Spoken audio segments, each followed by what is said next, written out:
The house is finally quiet. The television is off. The children are asleep. The day is done.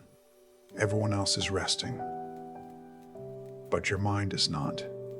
It is louder now than it has been all day. Isn't it? A battlefield, a courtroom, a theater stage where one terrible scene plays on a loop. You are lying here in the dark, but you are not resting. You are fighting. You are replaying the argument from earlier today. Over, and over, and over, and over again. His words, her tone, the look on their face, and then your words, the things you said, the things you wish you had said, the perfect comeback that only arrived 2 hours too late. You are practicing your lines for a performance that will never happen. You win the argument in your head 100 times, crafting the final, devastating sentence that will prove you were right, but the peace never comes. Does it? The victory feels hollow, and you are just more tired. It is utterly exhausting. It feels like you are being held hostage by your own brain. Every time you start to drift off, the loop starts again. The anger flares. Your heart beats a little faster. You can feel the heat in your face. Tonight, we declare a ceasefire. We end this war. But we are not going to fight harder. We are going to do something far more radical. We are going to put down the weapons. We are going to walk off the battlefield, using a precise combination of clinical pattern interruption to physically break the thought loop in your brain, and the deep wisdom of Carl Jung to understand why your mind is so addicted to this pain. We will find the off switch. We will evict that person from the sacred space of your mind. But first, just acknowledge the noise, the sheer volume of it. Shh. You have done enough fighting for one day. You deserve quiet. You deserve sanctuary. And tonight, you will have it. I promise. Close your eyes. Take a slow breath. Let your shoulders drop. And let's begin the work of silencing the noise, to stop a runaway train of thought, a mental argument that has gathered so much momentum. You cannot simply wish it away. Trying to tell yourself, don't think about it, is like trying to hold back a tidal wave with your bare hands. It only makes the wave stronger. Instead, we must interrupt its pattern.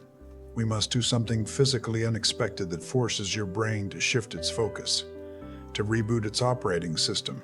This is a powerful clinical technique called a pattern interrupt, and we will do it right now.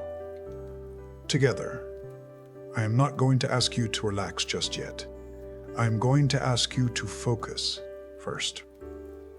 Bring all of your awareness, all of your mental energy, to the very tip of your right thumb. Just your right thumb. Feel the faint texture of the skin, the ridges of your fingerprint. Feel the temperature of it against the air. Can you feel the faint, steady pulse of blood beneath the nail? Pour all of your attention into that one tiny point in the universe. Nothing else exists right now. Just the sensation of your right thumb. Now, while keeping your focus there, we are going to breathe in a very specific, structured way. This is called box breathing.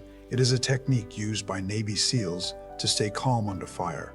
And tonight, you are under fire from your own mind. The pattern is simple. We will breathe in for a count of 4. Hold the air in for 4. Breathe out for 4. Breathe out for 4. And hold the emptiness for 4. A perfect square.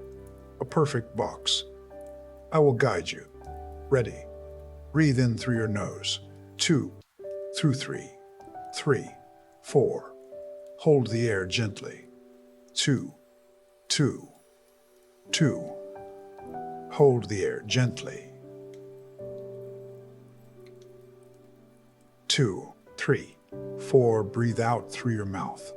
2, 2, 3, 3, 4.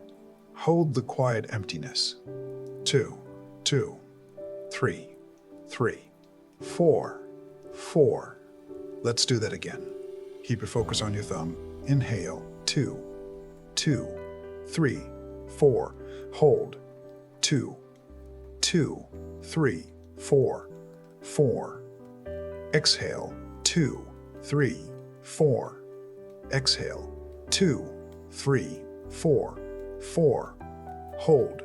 2, 2, 3, 4. What is happening to the argument in your head? Has it vanished? Or has the volume simply been turned down?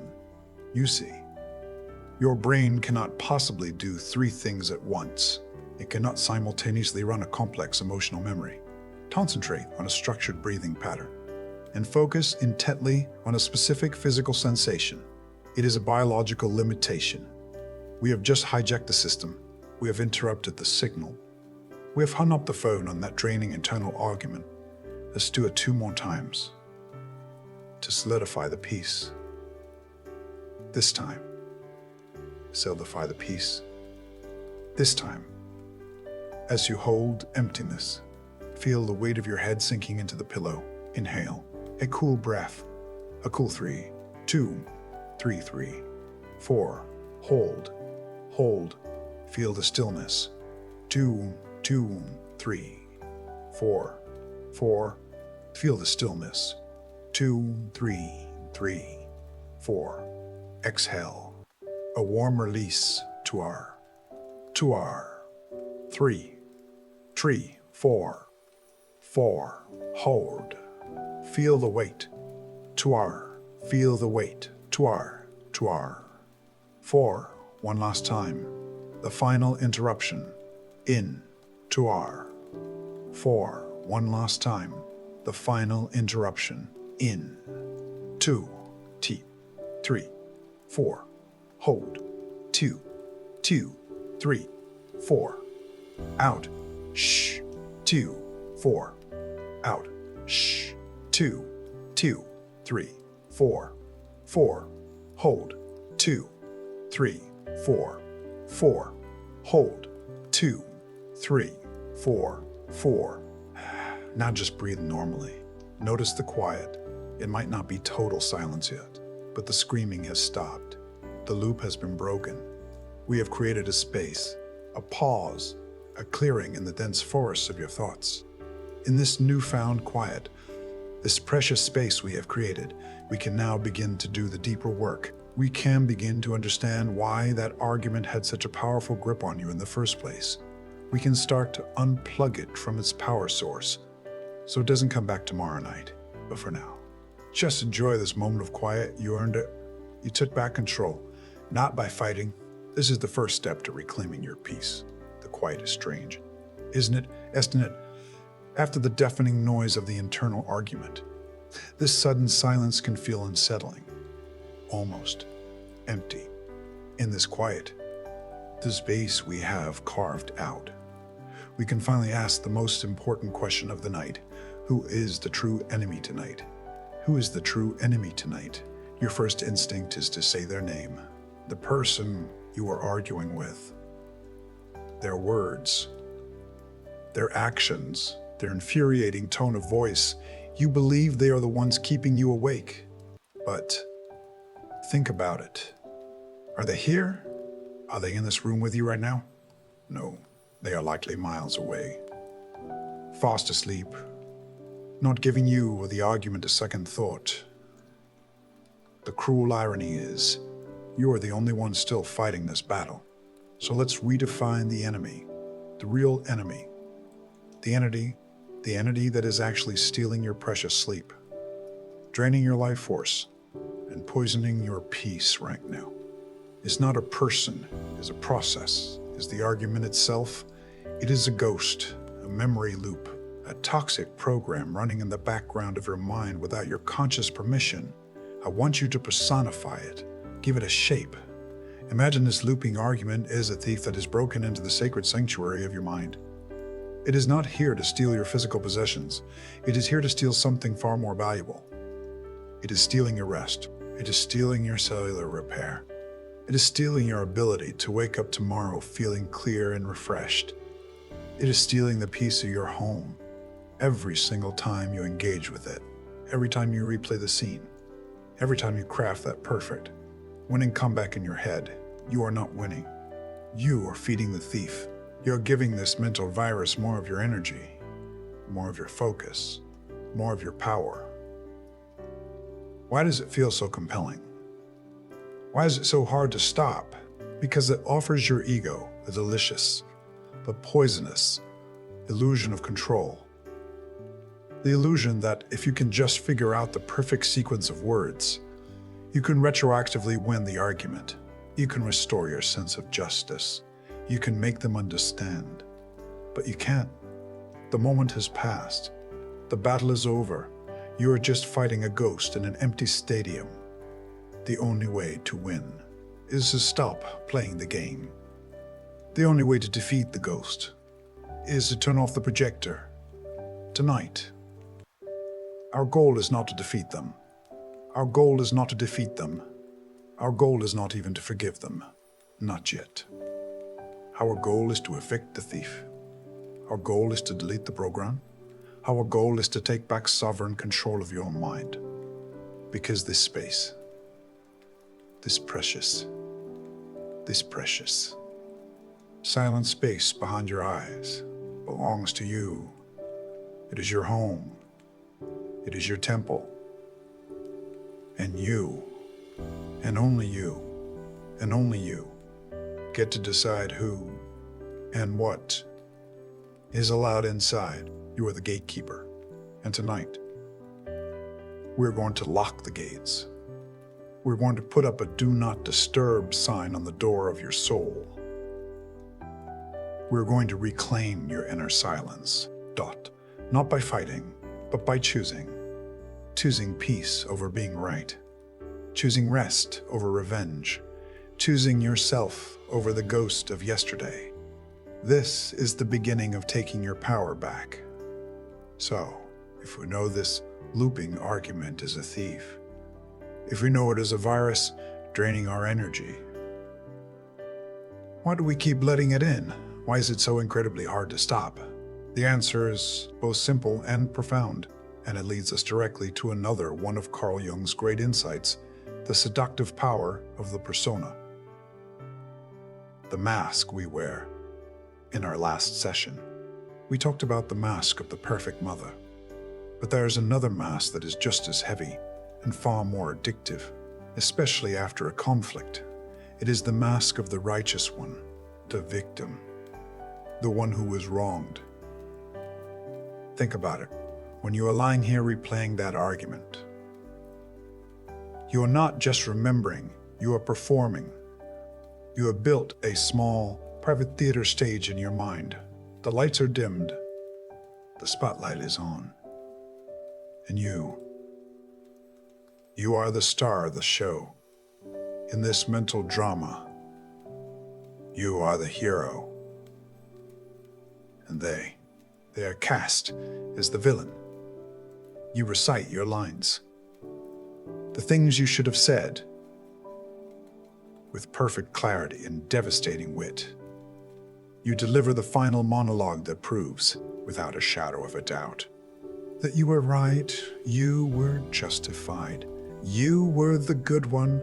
The audience in your mind, which is just another part of you, applauds wildly. It feels powerful for a moment, doesn't it?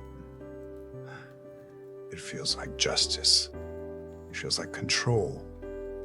It is a little hit of dopamine for your wounded ego. But it is a cheap power.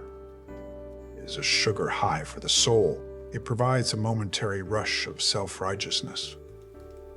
But the crash that follows is a night of lost sleep and a morning of exhaustion. The need to be right. The need to be seen as the victim. Joe is a prison disguised as a palace. It feels safe and justified inside. But the walls are built from the very anger and resentment you are trying to escape. And worse, it keeps you chained to the person who hurt you. When you wear the mask of the righteous one, you are giving the other person a starring role in the movie of your mind. You are keeping their voice alive, You're giving them free rent in the most expensive real estate you own, your mental peace. They have gone to bed. They have moved on, but you are keeping them alive as a ghost to torment you. You are allowing them to steal your sleep long after they've left the room. Is being right worth that price? Is the fleeting satisfaction of winning an imaginary argument worth the very real cost of your rest, your health, your sanity? Your sanity. Tonight.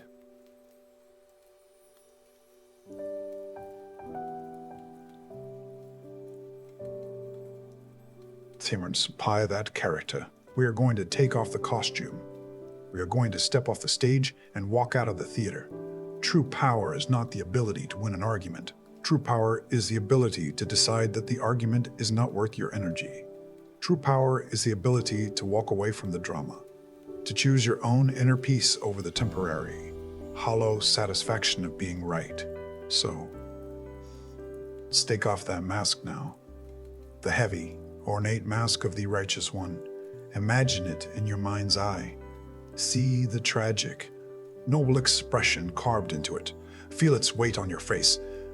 It is so heavy. Now. It is so heavy. Now. Reach up. Untie the strings. Let it fall to the floor. Hear the hollow sound it makes as it hits the ground. It shatters into 1,000 pieces. And underneath, what is left? Just you. A human being who is hurt. A human being who is tired. A human being who simply wants to sleep.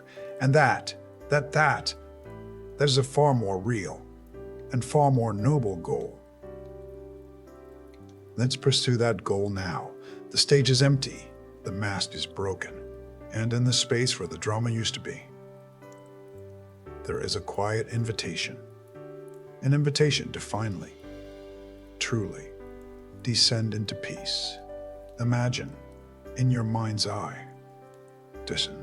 that you are standing in a control room deep within your own mind. It is a circular room, and the walls are lined with a bank of 10 large television screens.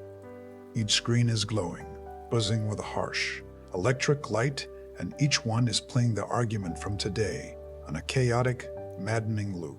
One screen shows their angry face, another shows your own. One screen plays their words on repeat. Another plays what you wish you had said. The sound is overwhelming, a cacophony of blame and hurt and anger. This is the source of the noise. This is the machine that has been stealing your sleep.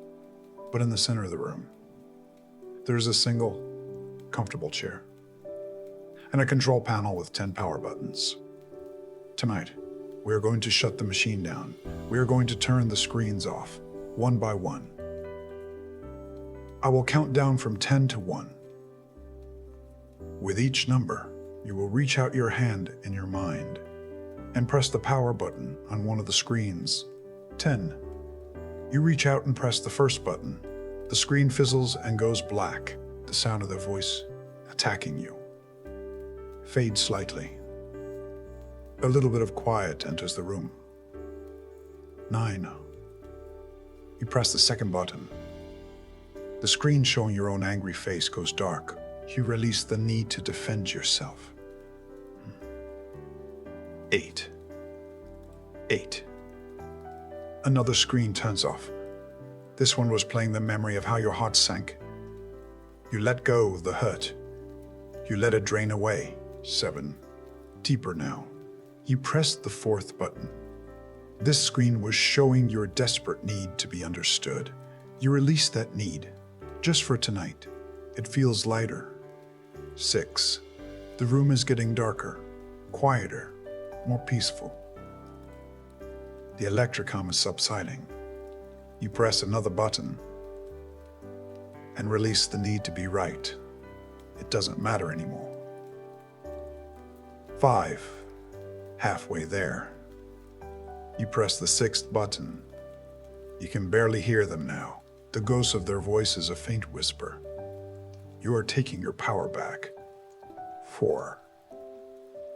Your body is getting heavy, sinking into the quiet. You press another button. The screen showed the future, the worry about what will happen tomorrow because of this fight. You let that go too. Tomorrow will take care of itself. 3. Shh. Almost total silence now. The air in the room is cool and still. You press the 8th button. The noise is almost completely gone. A profound sense of relief washes over you. 2. You turn off the second to last screen. You can feel the muscles in your jaw and shoulders finally, truly letting go. The battle is over. You have chosen peace and won. You reach out and press the final button. The last screen goes black. The room plunges into a deep, warm, healing darkness. There is only the faintest glow from the control panel. The argument is over. It is finally, truly over. There is only silence. Beautiful. Absolute. Absolute. Silence. Rest in it. In this newfound silence, in this dark room where the screens have finally been turned off, you might still have a question lingering in the quiet, a persistent, self-critical whisper. You might be asking yourself, why do I do this? Why is my brain so obsessed with this one negative interaction? Why can't I just shrug it off and go to sleep like everyone else seems to do? You might be lying there thinking that you are weak, that you are overly sensitive, that your brain is somehow broken or defective because it cannot let things go. I need you to listen to me very carefully right now. I need you to absorb this medical truth deep into your bones. You are not broken, you are not weak, and you are certainly not crazy. Your brain is doing exactly, precisely, what it evolved to do over millions of years of human history. In the field of neuroscience, we call this the negativity bias. Imagine for a moment that your brain is like a piece of Velcro for negative experiences and a piece of Teflon for positive ones. Good things slide right off, but the bad things stick tight. Why? Because in the ancient, primitive past of our ancestors, remembering the location of a dangerous predator was a matter of absolute life and death. Remembering a beautiful sunset was lovely, but it didn't keep you alive. Your brain is hardwired by evolution to scan for threats, to grab onto them, to am onto them, and to analyze them obsessively. And here is the crucial part to your primitive brain. A social threat is just as dangerous as a physical one. An argument. A harsh tone of voice, a feeling of rejection. It all signals to your nervous system that your place in the tribe is threatened. So, when you have an argument, your brain goes into hyperdrive. It hits the record button and replays the scene over and over again. It is desperately trying to solve the problem. It is trying to figure out what went wrong so it can protect you from getting hurt next time. Every time you replay that argument, you are driving a mental car down the same muddy road in your mind. The more you drive it, the deeper the ruts become. The neural pathways become. The neural pathways become trenches. Eventually, your thoughts just slide into those deep ruts automatically. You get stuck in the mud of your own overthinking. The problem is, you don't live in a cave anymore. Harsh word from a family member or coworker will not actually result in you being cast out into the wilderness to be eaten by a tiger.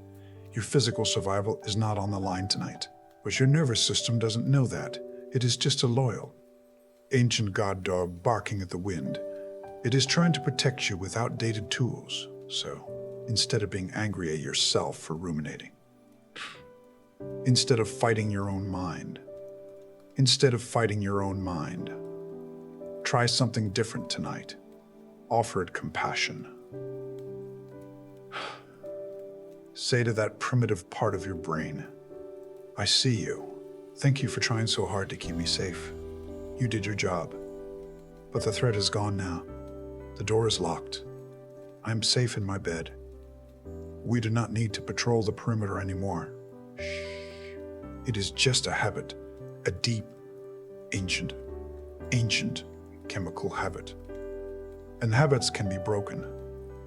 The trenches can be smoothed over. You are beginning to smooth them over right now, simply by understanding them and by choosing to rest. We have calmed the frantic biology of your nervous system. We have quieted the ancient alarm bells.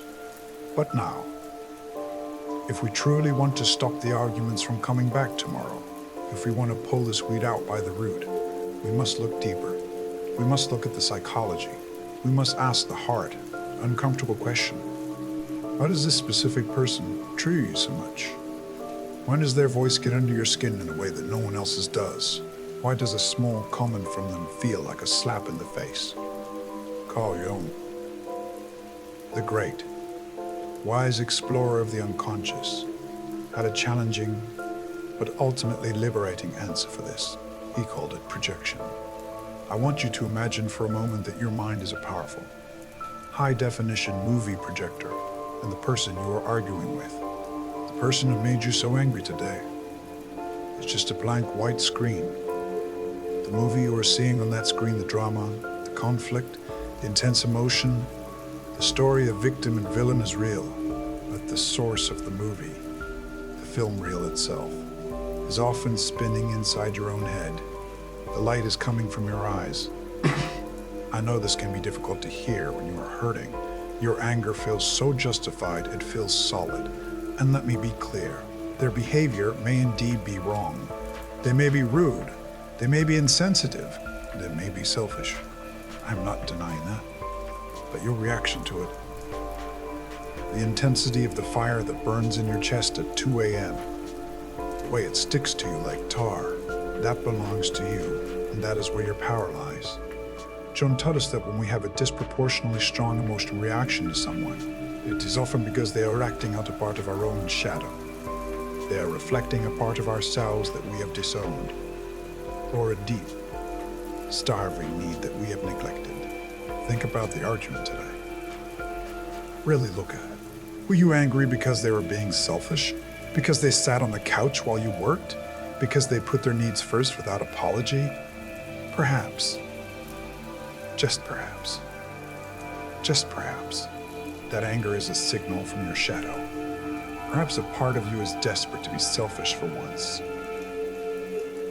A part of you is screaming to put your feet up and ignore the laundry. But you're a good mother mask. Your perfect wife persona won't allow it. You have suppressed your own need for rest, so when you see them taking it so easily, you feel a flash of hot rage. You're not just angry at them. You are angry that they are allowed to be free, and you are not. You are envious of their audacity. Are you angry because they didn't listen to you? Because they dismissed your feelings? Perhaps this is a mirror showing you that you are not listening to your own needs. You have been ignoring the whispers of your own exhaustion for so long, pushing through, abandoning yourself, and now you are projecting that self-abandonment onto them. You are demanding they hear you because you have stopped hearing yourself. The shadow is tricky. It hides in the things that annoy us most about others. It uses them as a hook to hang our own unresolved pain. It uses them as a screen to play out our internal civil war. This insight is not meant to blame you. It is not meant to excuse their bad behavior. But realizing this, realizing that a large part of this battle is actually an internal conversation, gives you immense power. It hands you the keys to your own cell. If the anger is coming from inside you, it means you don't need them to change for you to find peace. You don't need them to apologize. You don't need them to become less selfish or more attentive. You just need to change the film reel. You just need to acknowledge the part of you that is hurting, the part that needs to be selfish, or heard, or rested. You need to give yourself what you are demanding from them tonight. Let's take back the projection. Let's unplug the machine. You are not a victim of their behavior. You are not a helpless audience member forced to watch a tragedy on loop. You are the director of your own movie. You are the writer of your own script. And you have the power, right now, to yell, cut. You can choose to stop projecting your power onto them. You can choose to bring that energy back home. To heal the parts of you that are crying out for attention. The screen is blank. The movie is over. The theater is dark. You are free. Perhaps you are thinking, that sounds nice in theory, that you don't know the person I am dealing with. They are impossible. I understand that skepticism. It is hard to see past the pain when you are in the middle of it. So, let me tell you a story about a woman named Carla. Carla sat in the same chair you are imagining now. She was 45, successful, intelligent, and exhausted. Every single night. For months, she would lie in bed. For months, she would lie in bed, staring at the glowing red numbers of her alarm clock, role-playing arguments with her critical mother-in-law. The script was always the same. Her mother-in-law would make a passive-aggressive comment about Carla's house, or her parenting, or her job. Oh, you working late again? Who's watching the children? And Carla would smile politely in the moment, swallowing her rage. But at 2 a.m., the rage would come back up. Carla would spend hours, literally hours, crafting the perfect defense speeches in her head. She would put her mother-in-law on trial. She would list all the evidence of her own competence. She would win the argument with brilliant logic and scathing wit. Her heart would race. Her face would feel hot against the cool pillow. She felt powerful in those fantasies, but she was also awake and miserable. One night, we tried something different. I asked Carla to stop looking at her mother-in-law and look at the screen inside her own mind. Why does her opinion matter so much? I asked. Why does she have the power to keep you awake? At first, Carla was defensive. Because she's wrong. Because she's mean. But then, we went deeper. We peeled back the layers of anger to find the wound underneath. And we discovered a deep, hidden fear inside Carla herself. A fear that had been there long before she met her husband. A fear that she actually wasn't good enough. That she was failing. That she was an imposter in her own life. Her mother-in-law wasn't creating the pain. She was just pressing a bruise that was already there. She was a mirror reflecting Carla's own harsh inner critic. When Carla realized this, it was like a dam breaking. She cried, not tears of anger, but tears of relief. She realized she had been fighting the wrong battle. She stopped trying to convince her mother-in-law of her worth. She started convincing herself. She started to validate her own parenting, her own choices. She started to heal the bruise. The next time her mother-in-law made a comment, something shifted. The old Carla would have flared up with defensive rage. But this new Carla, the one who understood projection, she paused. She felt the sting, but she didn't grab onto it. She looked at the older woman and realized, this isn't about me. This is about her own need for control. This is about her own fear of being irrelevant. Carla didn't argue back. She didn't launch a defense. She just smiled. A genuine, calm smile. A genuine, calm smile.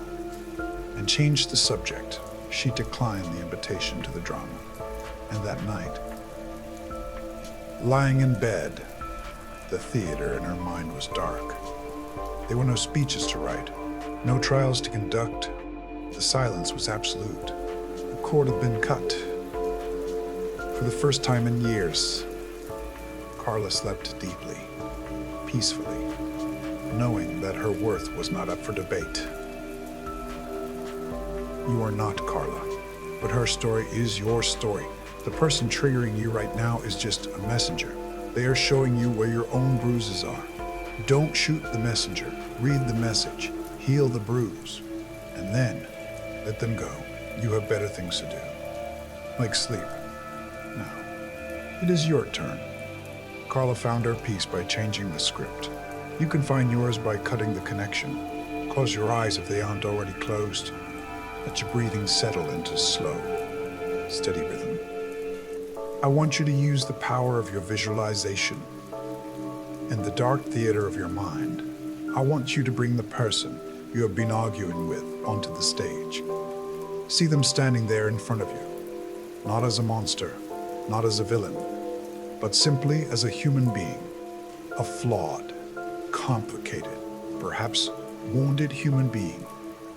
See their face, the expression they wore today, the one that triggered you. Now, look closer. Look at the space between your heart and theirs. Do you see it? There is a cord connecting you. It might look like a thick, braided rope, or a thin, vibrating wire, or perhaps a chain made of gray smoke. What color is it? Is it red with anger, gray with resentment, black with fear? This cord is real. It is an energetic bridge. And right now, it is pulsing with activity. Every time you think about them, every time you get angry, you are sending a surge of your precious life force down this cord, straight into them. You are feeding them your energy. You are keeping them alive and powerful in your mental space. You are tethered to them. Ask yourself, quietly, do I want to keep feeding this person my energy? Do I want to keep dragging this weight around? If the answer is no, if you are truly ready to be free, then it is time to perform a sacred act of separation. Imagine that in your right hand, a pair of golden scissors appears. They are heavy, solid. The metal is cool against your palm. The blades are sharp, crafted from pure light. Lift the scissors. Feel the weight of your decision. Reach out with your other hand and gently touch the cord. Acknowledge it. It served a purpose once. Maybe it was love. Maybe it was a desire for connection. But now, it has become a leash, and you are done being led. Place the open blades of the scissors around the cord, right in the middle. Between you and them, take a deep breath in, filling your lungs with courage. And as you exhale, with a decisive, powerful motion, snip, close the blades. See the cord sever. Hear the sound it makes, like a dry twig snapping. Watch the end of the cord that was attached to them fall away. It withers. It dissolves into dust. And watch what happens to the other person. Without your energy to feed them. Without your anger to anchor them. They begin to fade. They become transparent, ghostly. They are drifting away, backwards, into the mist. Further and further away, and further away. Their voice is a whisper caught in the wind. Their face is a blur, until finally, they are gone. Now, look at the end of the cord that is still attached to your own heart. It is glowing. This is your energy, energy that you have reclaimed. Place your hands over your heart. Imagine you are gently pulling that energy back inside, reeling it in. Feel it returning to you. It feels warm. It feels bright. It feels like liquid gold filling up the empty spaces in your chest. This is your power. It belongs to you. It always did. You just let it out for a while. Feel the wholeness returning. You are no longer leaking energy. You are sealed. You are contained. You are complete. You are alone in this space now. But you are not lonely. You are sovereign. You are the ruler of your own kingdom again. And in your kingdom, tonight, there is only peace. The cord is cut. The energetic connection is severed. The thief has been evicted from your mind. But anger is a powerful fuel. Even when the fire's out, it leaves a residue. It leaves a heat in the body, like hot ash after a forest fire. If we do not clear this ash out, it will keep smoldering while you try to sleep. It will keep your muscles twitching and your skin hot. So, we are going to do a somatic clearing now. We are going to wash the inside of the temple. Let's begin with your hands. The hands are the instruments of action. When we are angry, our hands want to do something. They want to make fists. They want to grab. They want to fight back. Are your hands still holding on to that phantom tension? Squeeze your hands into tight fists right now. Squeeze them as hard as you can. Feel the tension running up your forearms. Hold it. Hold it. Acknowledge the fight in you. And now, release. Open them wide. Stretch your fingers out as far as they can go. Imagine gray smoke. The smoke of old battles. The smoke of old battles. Pouring out of your fingertips. Shake them out gently in your mind. Let them fall limp on the bed. They are empty. They are done fighting. They are done fighting. Now, move your attention up to your shoulders and neck. This is where we carry the burden of being right. It feels like a heavy yoke, a stiff, unyielding weight. Take a deep breath in, lifting your shoulders up to your ears, squeeze them tight, and then drop. Exhale. Let them fall like stones. Feel the distance between your ears and your shoulders grow. Imagine a cool, wet sponge being pressed against the back of your neck, soothing the heat, cooling the inflammation of your pride. Now, to the chest, the center of your heart space. Anger often feels like a tight band of steel wrapped around the ribs, protecting the heart from further injury. It restricts your breath. It keeps you small. I want you to breathe directly into that band of steel. With every inhale, expand your ribs outward. Push against the metal.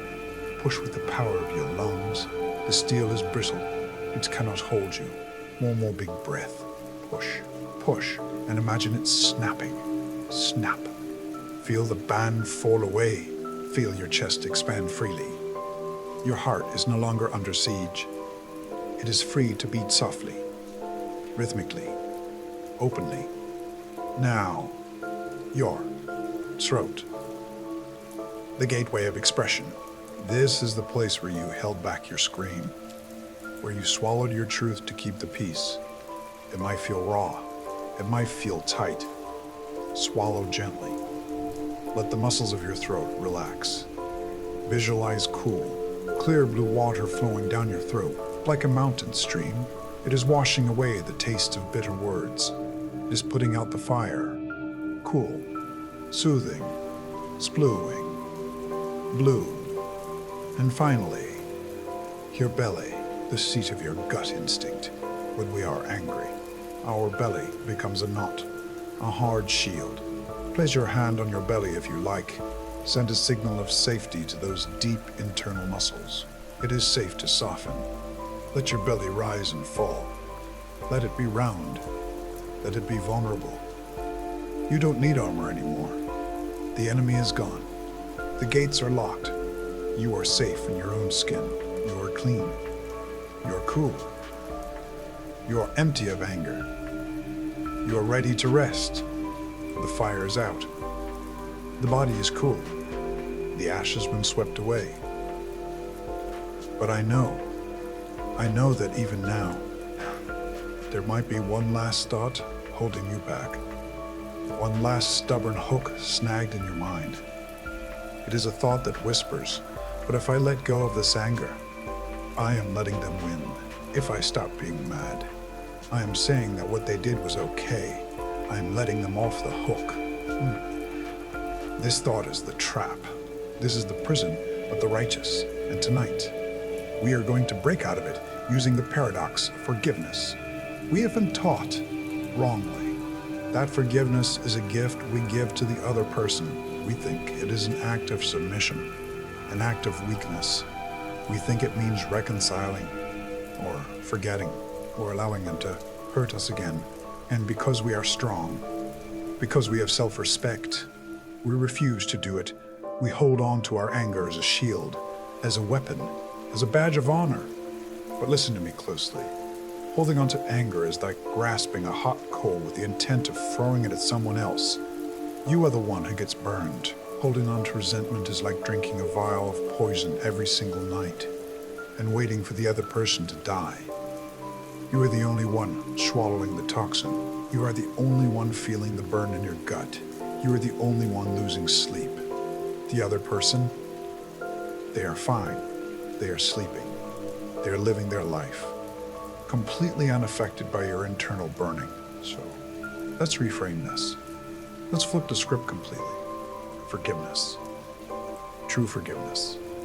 True forgiveness has absolutely nothing to do with them. It does not mean what they did was right. It does not mean they are a good person. It does not mean we have to talk to them ever again. Forgiveness is entirely about you.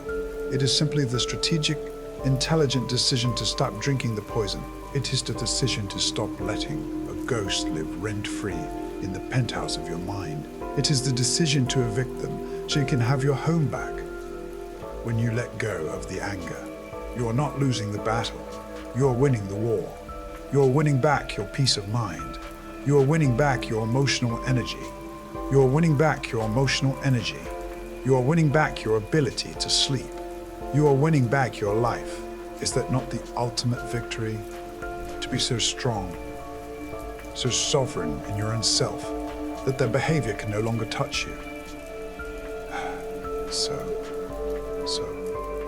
right now, I invite you to make a selfish choice. A beautifully, wonderfully selfish choice. Choose to put the hot coal down, not because they deserve it, but because your hand hurts. Because your hand hurts. Because you're tired of being burned. Say to yourself, I am not forgiving you because you apologized. You didn't. I am forgiving you because I deserve to sleep. I am releasing this debt not because it has been paid, but because it is too heavy to carry. Drop the coal. Spit out the poison. Walk away from the prison. You are free. You are the winner. And the prize is peace. The poison has been spat out. The hot coal has been dropped. The heavy mask of the righteous one lies shattered on the floor. And now, in the aftermath of that release, a vast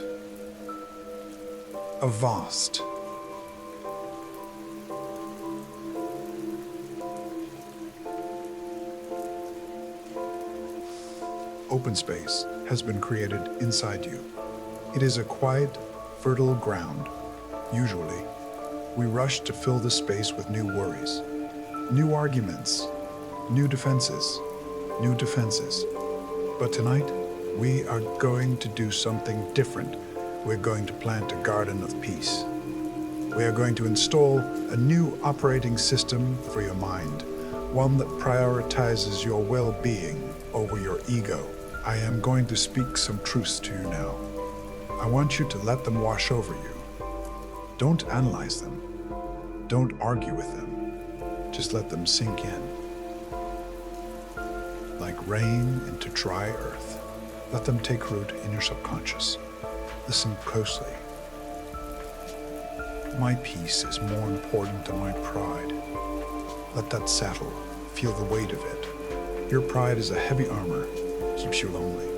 Your peace is a soft blanket that keeps you safe. I do not need to be right to be happy. Say it with me in your mind. I do not need to be right to be happy. Being right is a lonely victory. Being happy is a shared warmth. You can let go of the need to win. You can surrender the trophy. It was never worth the price of your sleep. I release the need to have the last word. The last word is just an echo in an empty room. Silence is the true answer. Silence is the true power. I am the gatekeeper of my own mind. Feel the strength in that statement. You are the gatekeeper. Imagine yourself standing at the doorway of your mind. You are tall. You are strong. You hold the keys. You decide who enters. You decide who stays. And you decide who must leave. No one can walk into your mind with muddy boots unless you open the door. No one can start a fire in your living room unless you hand them the matches. You are not a victim of intrusive thoughts. You are the master of the house. I revoke permission for anyone to disturb my peace. It is a legal decree, a spiritual contract. You are taking back your sovereignty. You are evicting the squatters. I choose silence. I choose rest. I choose me. Tonight, the choice is yours, and you are making the right one. You are choosing to put down the sword and pick up the pillow. You are choosing to turn away from the battlefield and walk into the sanctuary. Feel the power of that choice settling into your bones. It calms your racing heart. It smooths the furrows in your brow. It unclenches your hands. You are strong, not because you can fight, but because you can stop fighting. You are sovereign, not because you can control others, but because you can control yourself. You are free, not because the world is perfect, but because you have found a perfect stillness within it. Let these truths anchor you. Let them hold you steady as the waves of sleep begin to rise. You are safe. You are in charge. You are at peace. You are now drifting in a space of reclaimed power. You have taken back the keys to your own mind. But there is one final layer to descend, one final journey to take before the story begins. A place where even the concept of power dissolves into pure, unadulterated rest. I want you to imagine standing before you in the mist. Standing before you in the mist.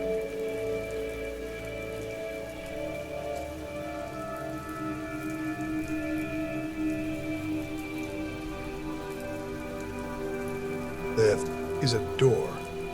It is not a normal door. It is massive, thick, heavy, crafted from dark, polished steel. It looks like the door to a bank vault, or perhaps the entrance to the most secure, soundproof studio in the world. This is the entrance to the Delta state, the deepest level of sleep. I will count from 5 to 1. With each number, you will step closer to this door, open it, and step inside the absolute, pristine silence that waits for you. 5. You take the first step towards the door. Your feet feel heavy, grounded. The air around you is cool and still. You can see the intricate locking mechanism on the door. It is a wheel of silver steel. It represents the final barrier between you and the noise of the world. 4. Exhale. Exhale. You are standing right in front of it now. You reach out your hand. The metal is cool to the touch. Solid. Unshakable. You wrap your fingers around the heavy steel wheel. You feel the weight of it. This door was built to keep everything out, to keep you safe inside. 3. You begin to turn the wheel. It moves smoothly, silently. On well-oiled hinges, you feel the heavy bolts sliding back. Thud, thud, thud. The door unlocks. You pull it open. It swings outward with a slow, heavy grace, revealing a space of absolute darkness inside. 2. You step over the threshold. You step inside the vault. The air in here is different. It is still. It is pure. The walls are lined with soft, thick, midnight blue velvet. It is designed to absorb every sound, every vibration, every echo of the outside world. As you step in, every echo of the outside world. As you step in, you feel a change in pressure in your ears, a sudden, comforting fullness. The world has gone mute. 1. You turn back, and you push the heavy door shut. Watch it close. Listen for the final, satisfying click as it seals itself. Click. You are now completely cut off. You are insulated. You are airtight. The silence is profound. It is not empty. It is heavy. It rings in your ears like a soft, distant bell. It wraps around you like a second skin. There is a soft bed waiting for you in the center of this room. You lie down. The mattress holds you perfectly. The darkness presses against your eyelids. Gentle and cool. Nothing can reach you here. No voices can penetrate these walls. No arguments can slip under the door. No noise can vibrate to the floor. You are in the eye of the hurricane. You are in the center of the earth. Just you and the deep, healing quiet, sleep, and the deep, healing quiet, sleep. Deep sleep, safe sleep, safe sleep. You are resting in the profound silence of the vault. You are safe. You are hidden, but in the logic of dreams. In the logic of dreams.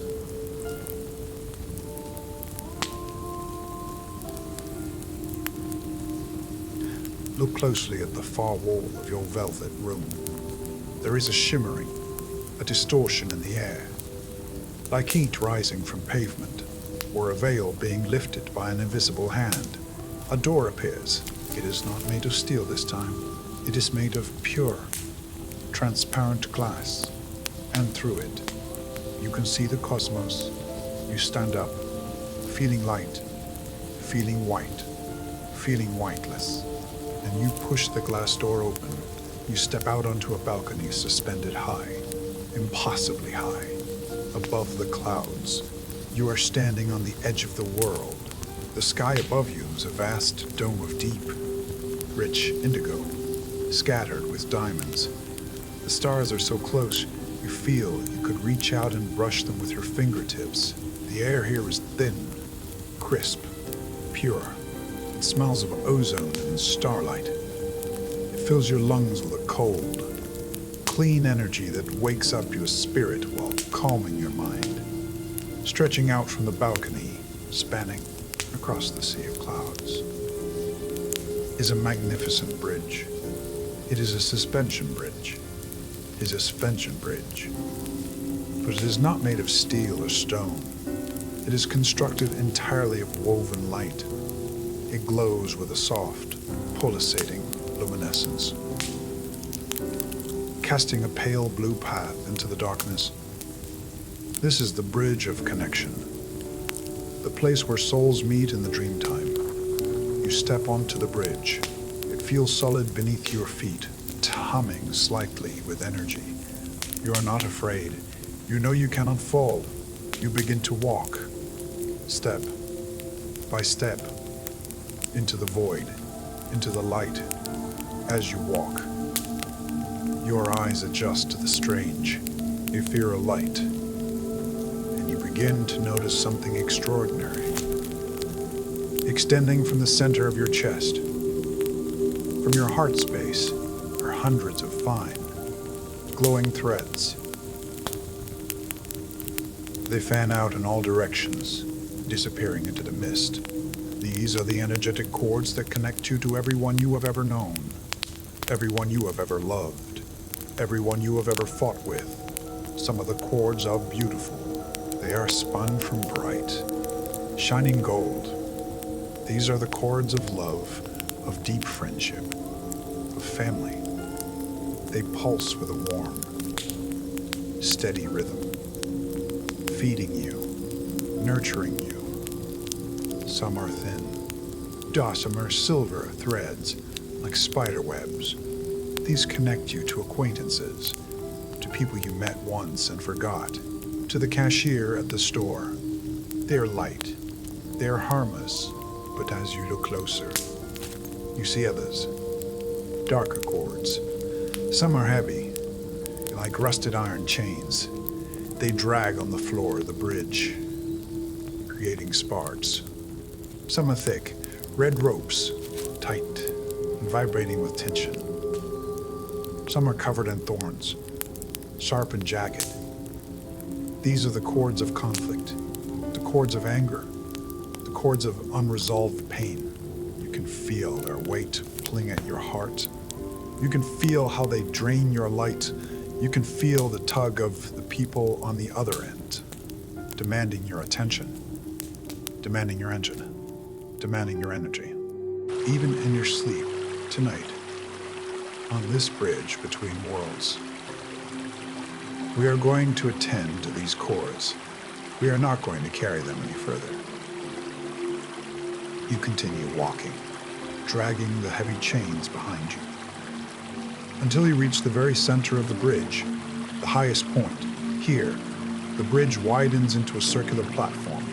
In the center of the platform stands a small, round table made of white marble, and resting on the table, glinting in the starlight, is a pair of scissors. But these are not ordinary scissors. They are large. They are crafted from solid gold. The handles are wrapped in velvet. The blades are etched with ancient symbols of protection and release. You walk up to the table. You reach out your hand. Your fingers brush the cool metal. You pick them up. They feel heavy in your hand, substantial, powerful. You turn around to face the path you have walked. You look at the tangle of cords extending from your heart, the gold, the silver, and the dark, heavy iron. You take a deep breath. The air is cold and clear. You are ready. You are ready to do the work. You are ready to be free. You stand there on the circular platform, too high above the clouds, the weight of the golden scissors heavy in your hands. You look at the tangled web of cords extending from your heart, pulsating, pulling, pulling, demanding. The task feels overwhelming. Which ones do you cut? How do you know? Is it safe? Just as a flicker of doubt begins to rise in your chest, you sense a shift in the atmosphere on the bridge. The air grows warmer, denser, denser, charged with a gentle electricity. The stars seem to lean in closer. From the far end of the bridge, walking out of the starlight, a figure approaches. She is tall, incredibly tall. She moves with a regal, silent grace. She is wearing a long cloak woven from the fabric of the night sky itself, shimmering with deep blues and velvety blacks. Her hair is silver, like the moon. She is the guardian of boundaries, the keeper of the gate. She is an ancient archetype who has existed as long as human souls have interacted with one another. She stops in front of you. Her face is ageless. Her eyes are deep pools of compassion, deep, but they also hold a fierce, unyielding strength. She looks at you, and you feel instantly safe. You feel protected. She reaches out a hand, your skin glowing with a soft luminescence, and places it gently on your shoulder. The touch is grounding. It calms the trembling in your hands. Do not be afraid, she says. Her voice is not a sound you hear with your ears, but a vibration you feel in your bones. It sounds like the wind moving through ancient pines. It sounds like the ocean deep. You are here to do difficult work, she continues. But it is necessary work. She gestures to the cords extending from your heart. Look at them. Really look at them. She points a long, elegant finger at the bright, golden threads. These are the cords of love. Do you see how they glow? Do you see how light they are? Love does not bind. Love does not weigh you down. Love feeds you. It is a circuit of energy that flows both ways, giving and receiving in balance. Then, she points to the dark, heavy chains, the ones that look like rusted iron, the ones that are thick, red, and angry, the ones connected to the people who drain you, who judge you, who argue with you in the middle of the night. These, she says, her voice dropping an octave. These are not love. Do not mistake attachment for love. Do not mistake obsession for connection. These chords are fear. They are control. They are the physical manifestation of your need to be right and their need to make you wrong. She steps closer, her presence enveloping you in a sphere of safety. Look at how they drag on the floor. Look at how they pull at the fabric of your heart. See how your light is leaking out of them, flowing away from you into the darkness. You look, and for the first time, you see the truth without the filter of emotion. You see the mechanics of it. The connection to the person you argued with is not a relationship in this moment. It is a drain. It is a parasitic tube feeding on your joy, your sleep, your peace. Your guardian nods, as if hearing your thoughts. You have permission, she whispers, and the words echo through the universe. You have permission to protect your energy. You have permission to say no. You have permission to walk away. She moves behind you now, guiding your hands with hers. She wraps her long, cool fingers over yours on the handles of the golden scissors. Listen to me, she explains. Her breath cool against her ear. When you cut this cord, you are not hurting them. You are not attacking them. You are not abandoning them. You are simply unplugging the machine. You are returning their energy to them, where it belongs, and you are calling your energy back to you, where it belongs. It is an act of restoration. It is an act of supreme balance.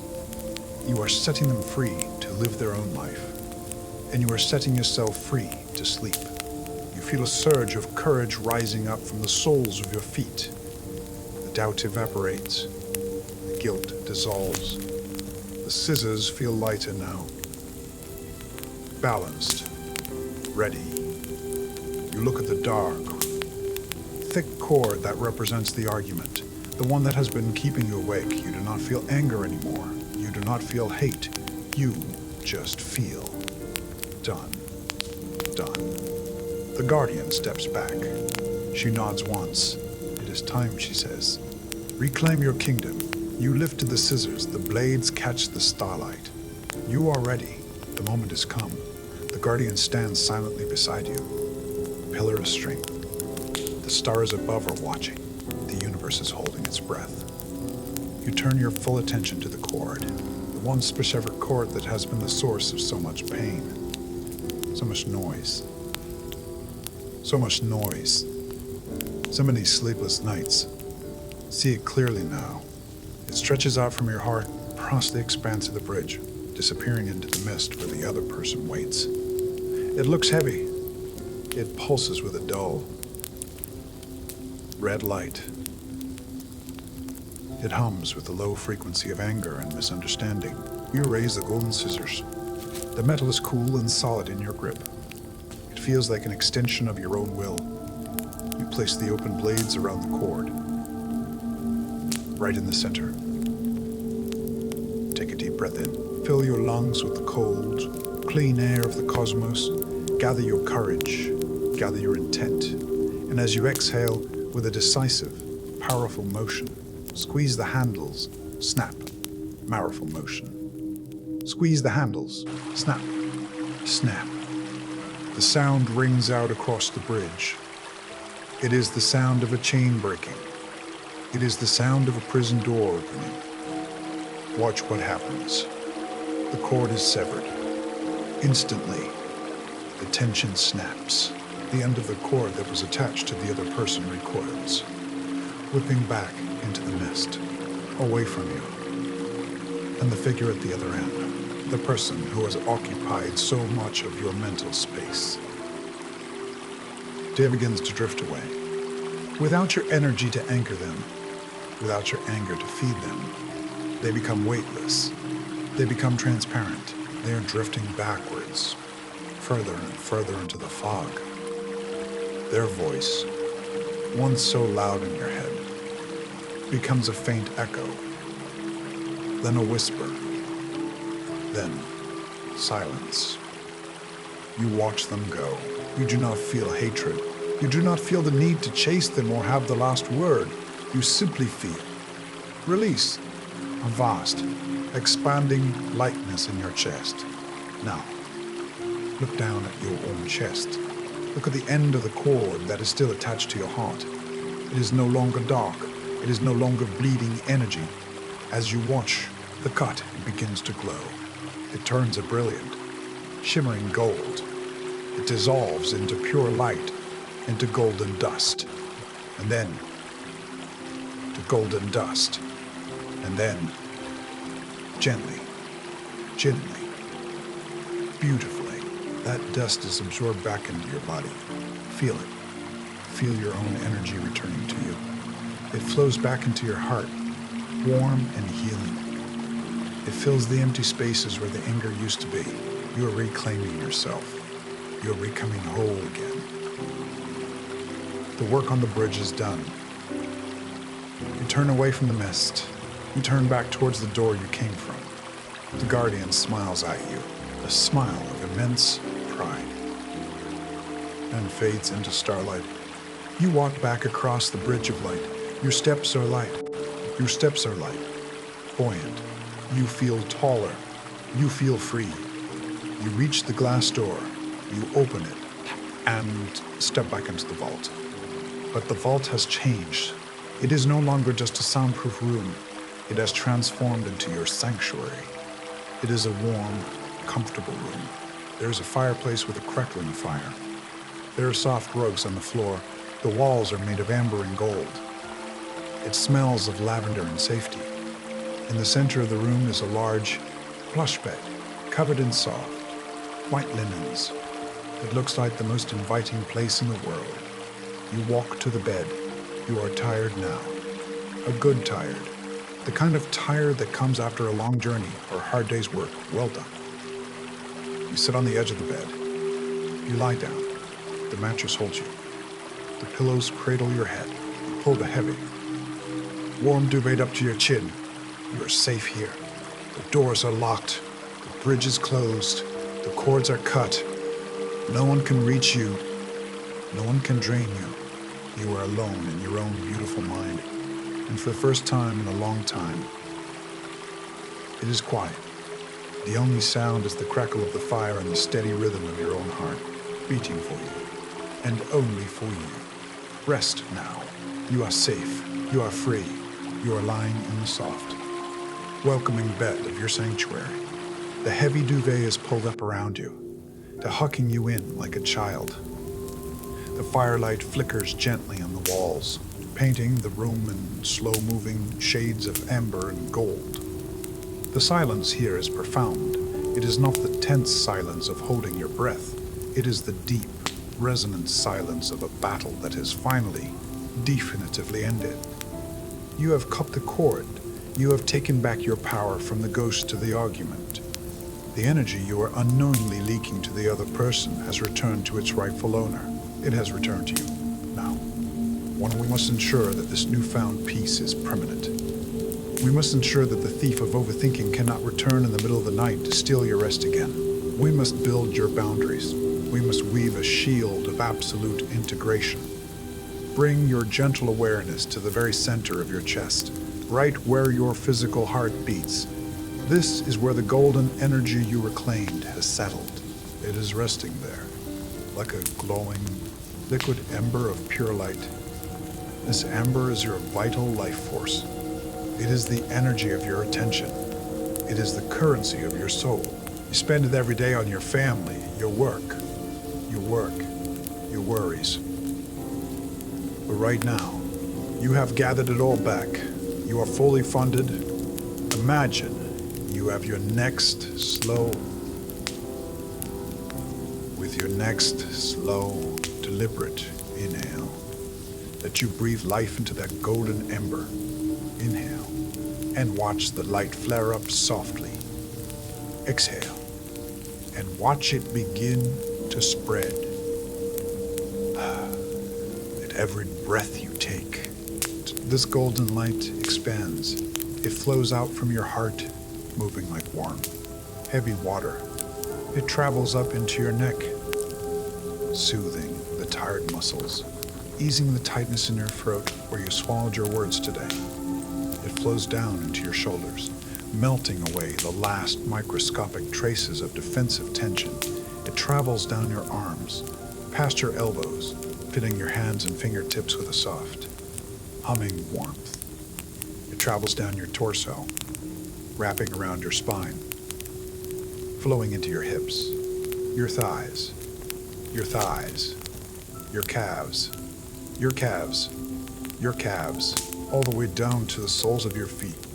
Your entire physical body is now illuminated from within, filled with this radiant, golden liquid light.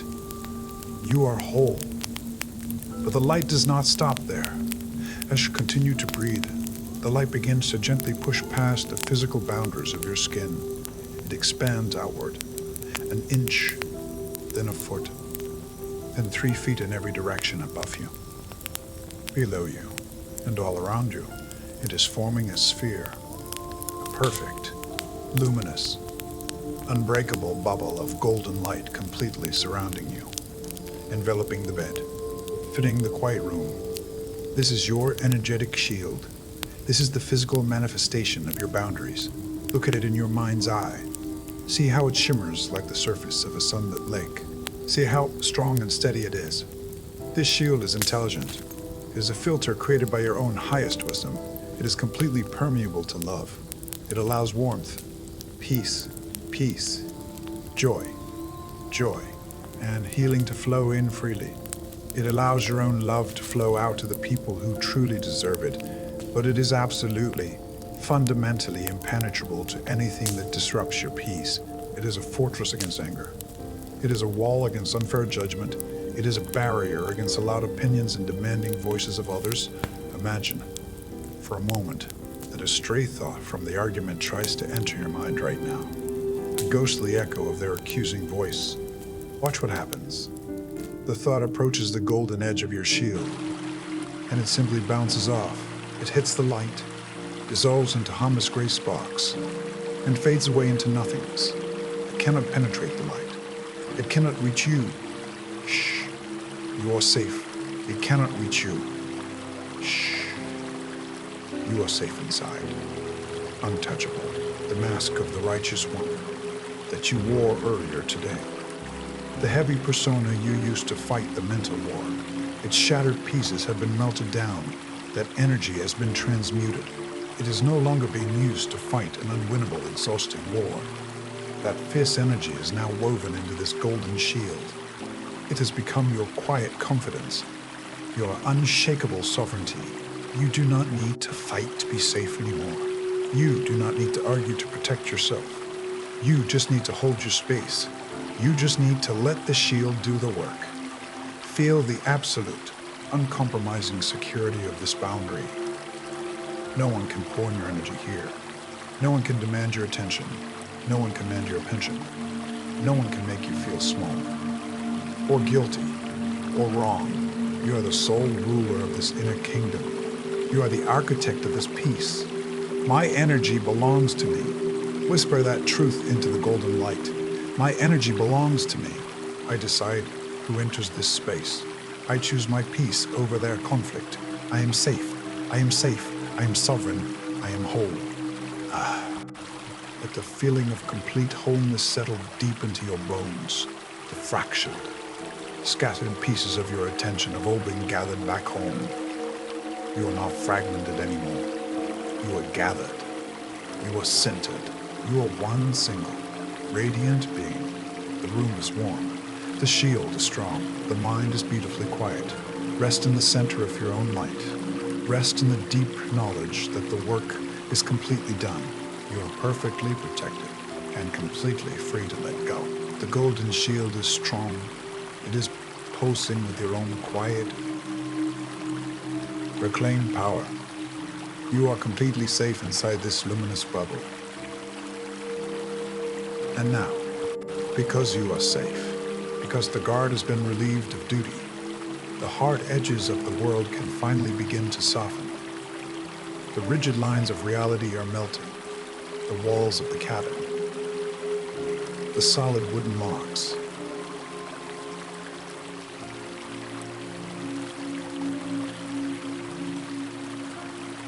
The solid wooden logs, they begin to lose their form. They turn into a warm, fragrant, golden mist. The ceiling above you dissolves. Conumbrous warm, your bed.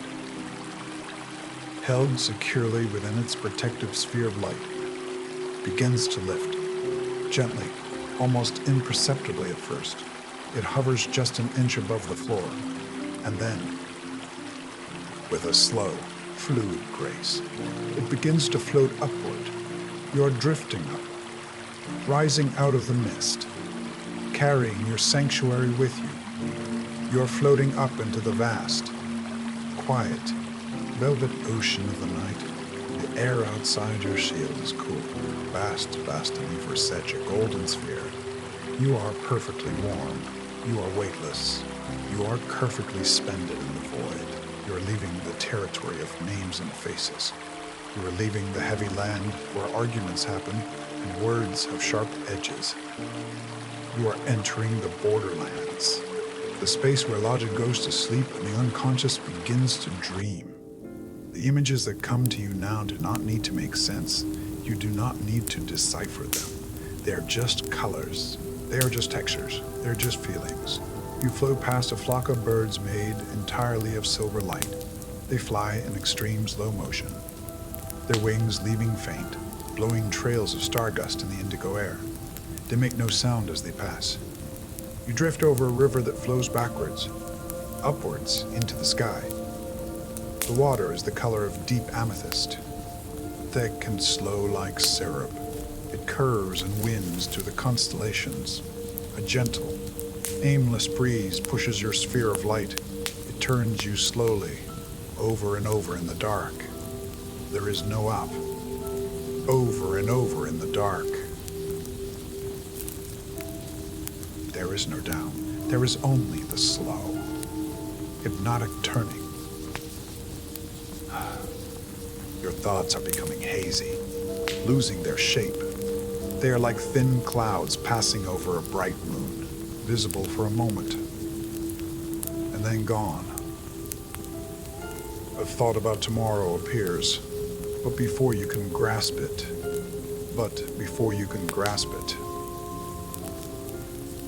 it changes into a blue flower, and the petals detach, falling away into the dark, disappearing one by one.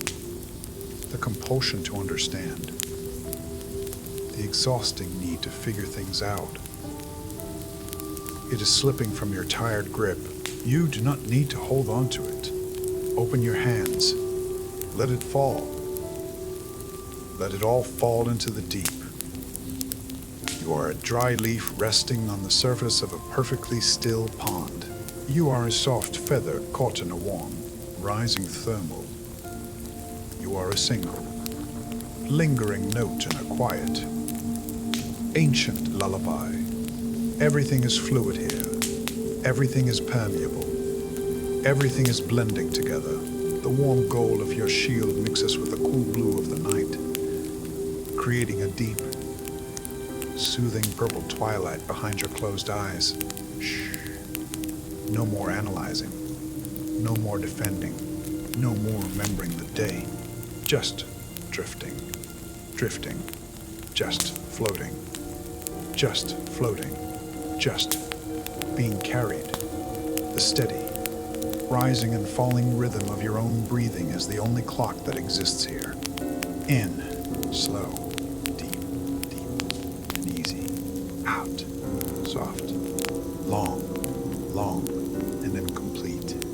You see a doorway floating in the empty air ahead. It is made entirely of falling rain. You drift through it without getting wet. On the other side, the stars are not silent. They are humming. A low,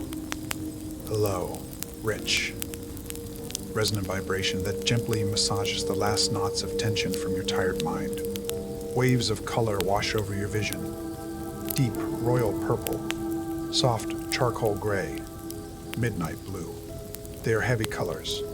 Sleepy, heavy colors.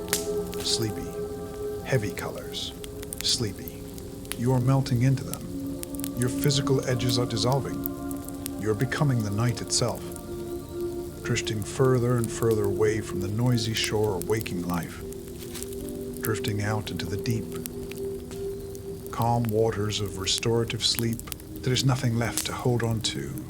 There is nothing left to fight. Just drifting, drifting, just fading, just fading, just fading, sleeping, drifting, floating, sleeping, sinking, deeper and deeper away. The images of the dream are fading now. The colors, the purple, the silver,